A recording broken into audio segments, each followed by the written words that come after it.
اعوذ باللہ من الشیطان الرجیم بسم اللہ الرحمن الرحیم اذا جاء نصر اللہ والفتح ورأیت الناس يدخلون في دین اللہ افواجا فسبح بحمد ربک واستغفر انہ کان توابا۔ اذا جاء نصر اللہ والفتح، جب اللہ کی مدد اور فتح آ جائے، وَرَأَيْتَ النَّاسَ يَدْخُلُونَ فِي دِينِ اللَّهِ أَفْوَاجًا، اور آپ لوگوں کو دیکھ لیں کہ وہ فوج در فوج اللہ کے دین میں داخل ہو رہے ہیں،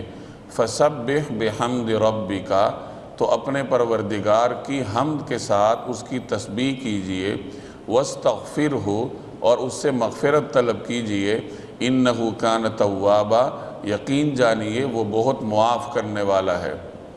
یہ سورۃ النصر ہے، یہ رسول اللہ صلی اللہ علیہ وسلم پر مدینہ منورہ میں نازل ہوئی، گویا کہ یہ مدنی سورت ہے۔ کچھ مفسرین فرماتے ہیں کہ یہ نبی کریم صلی اللہ علیہ وسلم پر نازل ہونے والی آخری سورت ہے جو مکمل طور پر نازل ہوئی۔ آپ صلی اللہ علیہ وسلم پر قرآن کریم کی آیات اس طرح نازل ہوئی کہ بعض اوقات ایک ایک آیت دو آیتیں کر کے نازل ہوتی رہی ہیں، اور کبھی کبھار پوری سورت بھی نازل ہوئی ہے، تو پوری سورت کے نازل ہونے کے اعتبار سے یہ آخری سورت ہے، اور رسول اللہ صلی اللہ علیہ وسلم کی حیات طیبہ کے آخری دنوں میں یہ نازل ہوئی۔ اس کے بعد کوئی مکمل سورت تو نازل نہ ہوئی، البتہ کچھ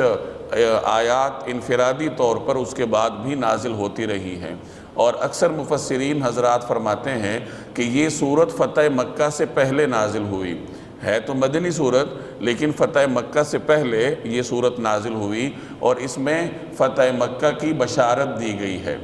اس سورت میں اللہ تبارک و تعالی نے اپنی مدد اور فتح کی نوید سنائی، اور فرمایا کہ جب تم دیکھ لو کہ اللہ کے دین میں لوگ فوج در فوج داخل ہو رہے ہیں، اور جب لوگ اس طریقے سے دین میں فوج در فوج داخل ہو رہے ہوں، تو اس کا مطلب یہ ہے کہ آپ کی جو ذمہ داری تھی، جو منصب رسالت تھا، وہ پورا ہو چکا ہے، لہٰذا اب آپ اپنے رب کی تسبیح بیان کیجئے بطور شکر کے کہ اللہ تبارک و تعالی نے یہ ذمہ داری پوری کروا دی، تو اپنے رب کی تسبیح بیان کیجئے اور استغفار کیجئے۔ جناب رسول اللہ صلی اللہ علیہ وسلم پر جب یہ سورت نازل ہوئی تو بعض مفسرین فرماتے ہیں کہ آپ صلی اللہ علیہ وسلم نے صحابہ کرام کی مجلس میں سنائی۔ اس مجلس میں حضرت ابوبکر صدیق رضی اللہ تعالی عنہ بھی تھے، حضرت عمر فاروق بھی تھے، حضرت عباس رضی اللہ تعالی عنہم، یہ تمام صحابہ کرام موجود تھے۔ تو حضرت عباس رضی اللہ تعالی عنہ یہ سورت سن کر رونے لگے۔ عام طور پر صحابہ کرام نے اس کو بشارت سمجھا کہ یہ تو اللہ کی جانب سے خوشخبری ہے کہ اللہ تعالیٰ نے اس دین کے پیغام کو عام کر دیا اور لوگ جوق در جوق داخل ہو رہے ہیں، لیکن حضرت عباس اس کو سن کر رونے لگے۔ انہوں نے اس صورت سے یہ نتیجہ اخذ کیا کہ اب نبی کریم صلی اللہ علیہ وسلم زیادہ دیر ہمارے درمیان قیام نہیں فرمائیں گے، بلکہ اللہ جل جلالہ آپ کو اپنے پاس بلا لے گا، کیونکہ جو منصب رسالت تھا، جو آپ کی ذمہ داری تھی، وہ ادا ہو چکی ہے۔ اس وجہ سے اس سورت کو سورۃ التودیع بھی کہا جاتا ہے۔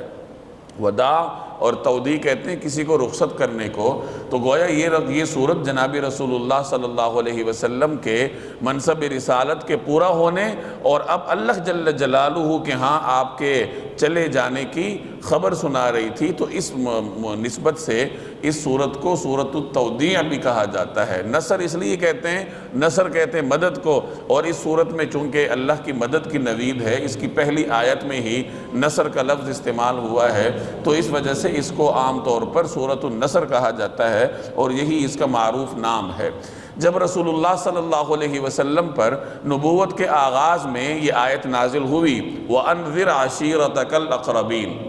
کہ اے پیغمبر اپنے قریبی رشتہ داروں کو ڈرائیے، گویا قریبی رشتہ داروں تک پیغام پہنچائیے۔ اور اسی طرح یہ آیت نازل ہوئی، یا ایھا المدثر قم فانذر، اے چادر لپیٹنے والے قم، کھڑے ہو جائیے، فانذر، اور لوگوں کو ڈرائیے، لوگوں تک پیغام پہنچائیے۔ تو ان آیات میں آپ صلی اللہ علیہ وسلم کو اعلانیہ تبلیغ کا حکم تھا، چنانچہ اس کے بعد آپ صلی اللہ علیہ وسلم نے اعلانیہ تبلیغ کا آغاز فرمایا۔ کوہ صفا پر آپ صلی اللہ علیہ وسلم نے لوگوں کو جمع کیا اور ان کے سامنے اللہ کے دین کا پیغام رکھا، اور پھر مسلسل آپ صلی اللہ علیہ وسلم لوگوں تک دین کا پیغام پہنچاتے رہے، گلی کوچوں میں بھی پہنچاتے رہے۔ اس زمانے میں جو عربوں کے میلے ہوتے تھے، بازار لگا کرتے تھے، کہیں پر بھی کوئی اجتماع ہوتا تھا، چاہے وہ حج کا اجتماع ہو، وہاں بھی آپ صلی اللہ علیہ وسلم تشریف لے جاتے، ان کو دین کا پیغام پہنچاتے، مختلف قبائل کے علاقوں میں جاتے، ان کے علاقوں میں جا کر ان تک دین کا پیغام پہنچاتے۔ تو اس طریقے سے آپ صلی اللہ علیہ وسلم نے مسلسل دین کے پیغام کو عام کرنا شروع کیا۔ مدنی زندگی میں بھی یہ پیغام آپ عام فرماتے رہے۔ مدنی زندگی کے ابتداء میں چند سال نبی کریم صلی اللہ علیہ وسلم اور مسلمانوں کے مشکل گزرے، چونکہ مسلمانوں کو جنگیں درپیش تھیں، داخلی طور پر بھی معاشرہ پر امن نہیں تھا، اور باہر بھی مختلف دشمنوں کے خطرات مسلمانوں کو لاحق تھے۔ چنانچہ غزوہ بدر لڑی گئی، غزوہ احد لڑی گئی، غزوہ خندق ہے، غزوہ خیبر ہے، یہ مختلف جنگیں ہیں جو مسلمانوں نے لڑی۔ غزوہ خندق کے بعد پھر 6 ہجری میں مسلمانوں اور قریش کے درمیان معاہدہ طے پایا صلح حدیبیہ کا۔ صلح حدیبیہ کے بعد قریش کی جانب سے مسلمان امن میں آ گئے، البتہ یہود باقی تھے، تو پھر مسلمانوں نے یکسو ہو کر یہود کا مقابلہ کیا، اور خیبر کے جنگ کے نتیجے میں یہود کا جو خطرہ تھا اس کو بھی خاموش کر دیا۔ اب اس کے بعد نبی کریم صلی اللہ علیہ وسلم نے اسلام کے پیغام کو ذرا اور طریقے سے عام کرنا شروع کیا۔ چنانچہ صلح حدیبیہ کے بعد آپ صلی اللہ علیہ وسلم نے مختلف حکمرانوں کو دین کے پیغام پہنچانے کے لیے مختلف خطوط روانہ فرمائے۔ اسی طریقے سے مختلف قبائل میں بھی صحابہ کرام جا کر دین کا پیغام سناتے تھے۔ چنانچہ اسلام کا پیغام بڑی تیزی کے ساتھ عام ہوا، بالخصوص جب 8 ہجری میں مکہ فتح ہوا، تو فتح مکہ کے بعد دین کا پیغام بڑی تیزی کے ساتھ عام ہوا جو اس سے پہلے نہیں ہوا تھا۔ چنانچہ فتح مکہ کے موقع پہ نبی کریم صلی اللہ علیہ وسلم کے ساتھ 10,000 صحابہ تھے، اور مکہ فتح ہونے کے بعد 1 سال کے عرصے میں جب غزوہ تبوک مسلمانوں کو درپیش تھا، تو غزوہ تبوک میں مسلمانوں کی تعداد 30,000 تھی۔ 30,000 کا لشکر جناب رسول اللہ صلی اللہ علیہ وسلم کے ہمراہ اس غزوے میں شریک تھا۔ گویا 1 سال سے بھی کم عرصے میں مسلمانوں کے لشکر میں، مسلمانوں کی فوج میں 20,000 کا اضافہ ہوا۔ یہ جو اتنی تیزی سے دین عام ہوا، اس کی بنیادی وجہ فتح مکہ تھی، چونکہ مکہ مکرمہ اور قریش ہر اعتبار سے پورے عرب میں اہم مقام رکھتے تھے، مذہبی اعتبار سے بھی، تجارتی اعتبار سے بھی لوگ عربوں کو، قریش کو اور مکہ کے رہنے والوں کو اہم مقام دیتے تھے۔ چنانچہ عام طور پر جو قبائل والے تھے، جو عرب کے گرد و پیش میں تھے، مختلف صحراؤں میں تھے، وہ اس انتظار میں تھے کہ قریش کیا کرتے ہیں اور مکہ مسلمانوں کے ہاتھوں فتح ہوتا ہے یا نہیں۔ انہوں نے گویا کہ مکہ فتح ہونے کو مسلمانوں کے حق ہونے کی علامت قرار دیا تھا، چونکہ مکہ میں بیت اللہ بھی تھا، تو ان کا عام نقطہ نظر یہی ہوگا کہ بیت اللہ جس کے قبضے میں جائے گا وہی برحق ہوگا، اور قریش حضور علیہ السلام کی قوم بھی تھی۔ چنانچہ جب مکہ فتح ہوا تو فتح مکہ سے پہلے اکا دکا لوگ مسلمان ہوتے تھے، لیکن فتح مکہ کے بعد پھر جوق در جوق لوگ مسلمان ہونے لگے، اور جیسے میں نے آپ کو مسلمانوں کی فوج کی تعداد کے اعتبار سے بتایا کہ فتح مکہ کے موقع پہ 10,000 ہیں، غزوہ تبوک جو 1 سال کے بعد تھا اس میں 30,000، اور فتح مکہ کے 2 سالوں کے بعد یا 2 سال اور کچھ عرصے کے بعد حجۃ الوداع کے موقع پہ آپ صلی اللہ علیہ وسلم کے ہمراہ 1,24,000 صحابہ تھے۔ یہ تو وہ صحابہ تھے جو پہنچ سکے تھے۔ گویا کہ یہ چند سالوں میں مسلمانوں کی تعداد میں انتہائی تیزی سے اضافہ ہوا، اور اس کی بنیادی وجہ یہی تھی کہ اب مسلمانوں کے پاس مکہ آ چکا تھا۔ فتح مکہ کے بعد پھر لوگ تیزی سے مسلمان ہوئے، اور بالخصوص 9 ہجری کو یہ جو سال ہے اس کو عام الوفود کہا جانے لگا۔ اس میں تیزی سے انتہائی کثرت کے ساتھ وفود آپ صلی اللہ علیہ وسلم کی خدمت میں حاضر ہوئے۔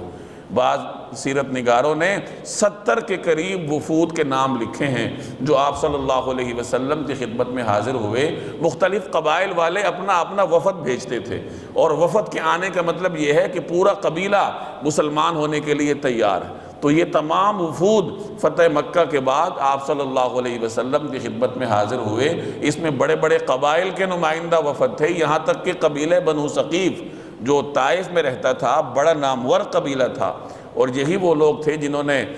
سفر طائف کے موقع پہ نبی کریم صلی اللہ علیہ وسلم کے ساتھ بڑا سخت رویہ اپنایا تھا۔ اب اسی قبیلے کو اللہ تبارک و تعالی نے اسلام کی توفیق دی، اور ان کا بھی وفد آپ علیہ السلام کی خدمت میں حاضر ہوا۔ تو اس طریقے سے اللہ جل جلالہ کی مدد مسلمانوں کے شامل حال تھی، اور وہ دعوت جو کوہ صفا سے رسول اللہ صلی اللہ علیہ وسلم نے تنہا شروع کی تھی، اب وہ عرب کے چاروں کونوں تک جا چکی ہے، اور اب مسلمان اکیلے نہیں ہیں بلکہ مسلمانوں کے پاس بڑے بڑے شہر ہیں۔ پورا عرب حضور صلی اللہ علیہ وسلم کی حیات میں ہی مسلمانوں کے زیر نگیں آ چکا تھا، اور مسلمانوں کی حکومت قائم ہو چکی تھی۔ اس میں مدینہ کا شہر بھی تھا، مکہ کا شہر بھی تھا، طائف بھی تھا، اور بھی مختلف مشہور علاقے یہ اسلام میں داخل ہو چکے تھے۔ تو اس صورت میں اسی منظر کی طرف اشارہ ہے، جب اللہ کی مدد اور فتح آ جائے، وَرَأَيْتَ النَّاسَ يَدْخُلُونَ فِي دِينِ اللَّهِ أَفْوَاجًا، فتح آ جائے یعنی مکہ فتح ہو جائے گا، پھر کیا ہوگا کہ آپ دیکھ لیں گے کہ لوگ فوج در فوج اللہ کے دین میں داخل ہو رہے ہیں۔ جیسے میں نے عرض کیا کہ پورا وفد یہ دین میں داخل ہونے کے لیے نبی کریم صلی اللہ علیہ وسلم کی خدمت میں حاضر ہوتا تھا۔ اب جب یہ سارا کام ہو جائے تو حضور علیہ السلام کو تعلیم دی گئی کہ پھر آپ کیا کیجئے، فَسَبِّحْ بِحَمْدِ رَبِّكَ وَاسْتَغْفِرْ، آپ پھر دو کام کیجئے، ایک تو اپنے رب کے حمد کے ساتھ اس کی تسبیح بیان کیجئے، اور دوسرے نمبر پر استغفار کیجئے۔ تسبیح کیوں بیان کیجئے؟ کیونکہ اللہ جل جلالہ کی نعمت ہے کہ اللہ نے ذمہ داری پوری کروا دی، اور جب اللہ کی جانب سے نعمت آتی ہے تو پھر بندے کی جانب سے شکر میں اضافہ ہوتا ہے، اور شکر کئی طریقوں سے ہوتا ہے۔ شکر دل کے ذریعے بھی ہوتا ہے، شکر زبان کے ذریعے بھی ہوتا ہے، اور شکر عملی طور پر بھی ہوتا ہے۔ اس میں سبق ہے ہم سب کے لیے کہ جب بھی اللہ کوئی نعمت دے، وہ کسی بھی قسم کی نعمت ہو سکتی ہے، وہ گھریلو طور پر بھی نعمت ہو سکتی ہے، ملازمت میں بھی کوئی بہتری آ سکتی ہے، کاروبار میں کوئی بہتری آ سکتی ہے، ایک طالب علم کی تعلیم میں کوئی بہتری آ سکتی ہے۔ تو اللہ جل جلالہ جب بھی کسی انسان کو کوئی نعمت دے تو اس نعمت کے جواب میں اس بندے نے اپنے شکر میں اضافہ کرنا ہوتا ہے۔ شکر دل سے بھی ہوتا ہے، جیسے میں نے عرض کیا کہ دل میں اللہ تعالیٰ کی نعمتوں کا ادراک ہو، اور زبان سے پھر اس کا اظہار ہو الحمدللہ کے ذریعے، تسبیحات کے ذریعے، جیسے یہاں فرمایا فَسَبِّحْ بِحَمْدِ رَبِّكَ، اپنے رب کے حمد کے ساتھ اس کی تسبیح بیان کی۔ اور شکر کا ایک طریقہ عملی ہوتا ہے کہ اپنے عمل کے ذریعے اللہ تبارک و تعالیٰ کا شکر ادا ہو۔ عمل کے ذریعے کیسے ادا ہوتا ہے کہ انسان اپنے عبادات میں اضافہ کر دے۔ پہلے فرائض اور سنتیں پڑھتے تھے، اب اللہ نے کوئی نعمت دی تو عملی طور پر شکر کیجئے کہ اب نوافل بھی پڑھنا شروع کیجئے، اور نوافل میں اضافہ ہوتا ہے، آہستہ آہستہ انسان اس میں اضافہ کرتا ہے، اشراق پڑھتا ہے، اوابین پڑھتا ہے، چاش پڑھتا ہے، تہجد پڑھتا ہے، اور پھر جیسے جیسے اللہ نعمتیں بڑھاتا جائے تو آپ نوافل میں خشوع اور خضوع بڑھاتے جائیں، شوق بڑھاتے جائیں، نوافل میں پڑھے جانے والے قرآن کریم کی مقدار کو بڑھاتے جائیں، تو اس طریقے سے اللہ کی نعمتوں کی برسات ہوتی رہے گی، اور انسان کی جانب سے بندگی کا اظہار ہوتا رہے گا۔ اور شکر کا ایک فائدہ یہ بھی ہے کہ جب انسان شکر کرتا ہے تو اللہ جل جلالہ کی جانب سے نعمتوں میں مزید اضافہ ہوتا ہے۔ تو یہاں ایک تو تعلیم یہ دی گئی کہ حمد کیجئے، اپنے رب کے حمد کے ساتھ اس کی تسبیح بیان کیجئے، اور دوسری تعلیم کیا دی گئی، وَاسْتَغْفِرْهُ، مغفرت مانگیے۔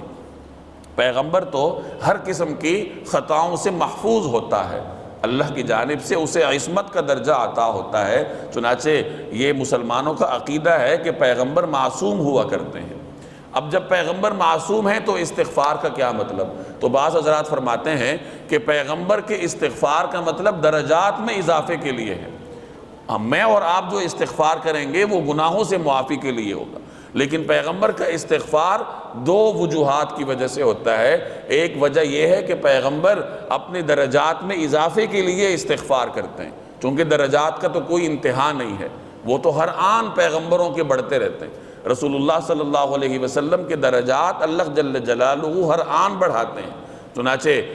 ایک استغفار کی ایک وجہ تو یہ ہے، اور استغفار کی دوسری وجہ یہ ہے کہ پیغمبر امت کے لیے استغفار کرتے ہیں۔ چنانچہ پیغمبروں کا استغفار عام طور پر اپنی امتوں کے لیے ہوتا ہے کہ وہ اپنی امتوں کی بخشش اللہ جل جلالہ سے طلب کرتے ہیں۔ نبی کریم صلی اللہ علیہ وسلم کے بارے میں آتا ہے کہ آپ صلی اللہ علیہ وسلم بعض اوقات ایک مجلس میں 100 دفعہ استغفار فرماتے تھے۔ اتنی کثرت سے استغفار کرنے میں امت کے لیے یہ اسوہ ہے،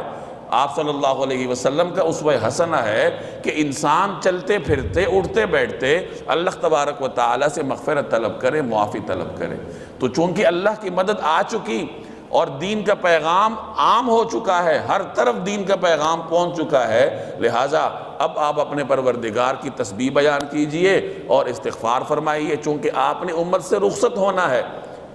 وداع ہے، الوداع کا وقت ہے، تو اپنی امت کے لیے استغفار فرما لیجئے تاکہ امت کے گناہوں کو اللہ جل جلالہ معاف کر دے۔ انہ کان توابا، یقین جانیے وہ بہت معاف کرنے والا ہے۔ اللہ تعالیٰ بار بار ہمیں بتاتا ہے کہ میں معاف کرنے والا ہوں۔ نبئ عبادی انی انا الغفور الرحیم، میرے بندوں کو بتلا دیجئے کہ میں غفور الرحیم ہوں، میں تمہارے گناہوں کو معاف کرنے والا ہوں۔ اللہ جل جلالہ نے بار بار ہمیں تاکید کے ساتھ یہ بتایا ہے کہ میں تمہارے گناہوں کو معاف کرنے والا ہوں، لیکن قصور ہماری جانب سے ہوتا ہے کہ اس کے باوجود بھی ہماری زبانوں سے توبہ کے الفاظ نہیں نکلتے۔ تو یہ دو کام ہمیں لازم پکڑنے چاہیے، ایک تو اللہ سے توبہ استغفار کرنی چاہیے، اور دوسرے نمبر پر اللہ کی شکر کا اہتمام کرنا چاہیے، اور شکر تینوں طریقوں کے ساتھ کہ دل میں اللہ کی نعمتوں کا استحضار ہو، زبان سے اس کا اظہار ہو، اور عمل کے ذریعے انسان اللہ جل جلالہ کی بندگی میں اضافہ کرے۔